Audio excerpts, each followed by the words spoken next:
Hello, it is Heather from the Reading Mama, and today I have for you my last poetry reading for you for the month of April 2026.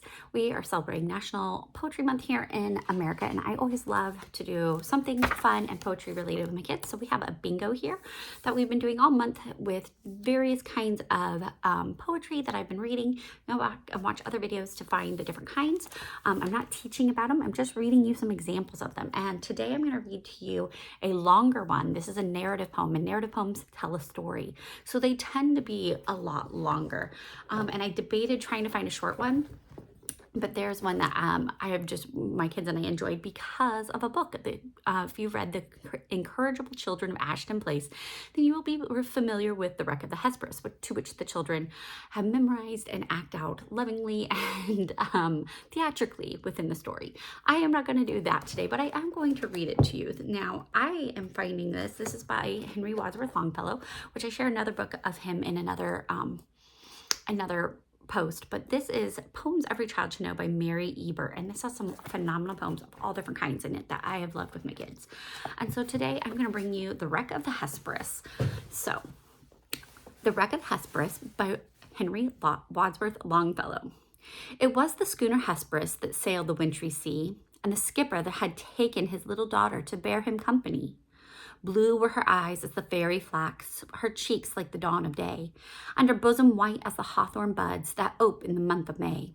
The skipper, he stood beside the helm, his pipe was in his mouth, and he watched how the veering flaw did blow the smoke now west, now south. Then up and spake an old sailor, had sailed the Spanish main. I pray thee put into yonder port, for I fear a hurricane.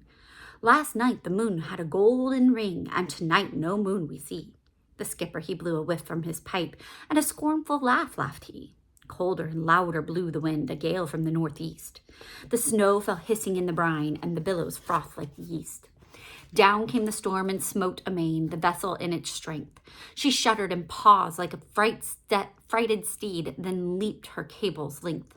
Come hither, my little daughter, and do not tremble so, for I can weather the roughest gale that ever wind did blow.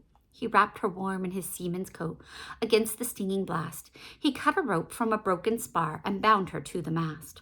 Oh, father, I hear the church bells ring. Oh, say, what may it be? 'Tis a fog bell on a rock-bound coast, and he steered for the open sea. Oh, father, I hear the sound of guns. Oh, say, what may it be? Some ship in distress that cannot live in such an angry sea. Oh, father, I see a gleaming light. Oh, say, what may it be?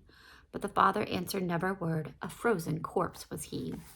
Lashed to the helm, all still, stiff and stark, with his face turned to the skies, the lantern gleamed through the gleaming snow on his fixed and glassy eyes. Then the maiden clasped her hands and prayed that saved she might be, and she thought of Christ who stilled the wave on the lake of Galilee. And fast through the midnight dark and drear, through the whistling sleet and snow, like a sheeted ghost the vessel swept towards the reef of Norman's woe. And ever the fitful gusts between, a sound came from the land. It was the sound of the trampling surf on the rocks and the hard sea sand. The breakers were right beneath her bows. She drifted a dreary wreck, and a whooping billow swept the crew like icicles from her deck. She struck where the white and fleecy waves looked soft as carded wool, but the cruel rocks, they gored her side like the horns of an angry bull. Her rattling shrouds, all sheathed in ice, with the mast went by the board. Like a vessel of glass she stove and sank. Ho, ho, the breakers roared. At daybreak on the bleak sea beach, a fisherman stood aghast to see the form of a maiden there lashed close to a drifting mast. The salt sea was frozen on her breast, the salt tears in her eyes, and he saw her hair like the brown seaweed on the billows fall and rise. Such was the wreck of the Hesperus in the midnight and the snow. Christ save us all from a death like this on the reef of Norman's woe.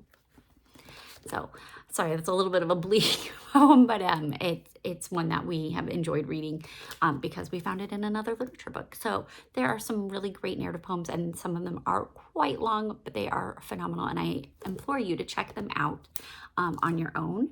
And thank you for joining me this National Poetry Month. Have a blessed day.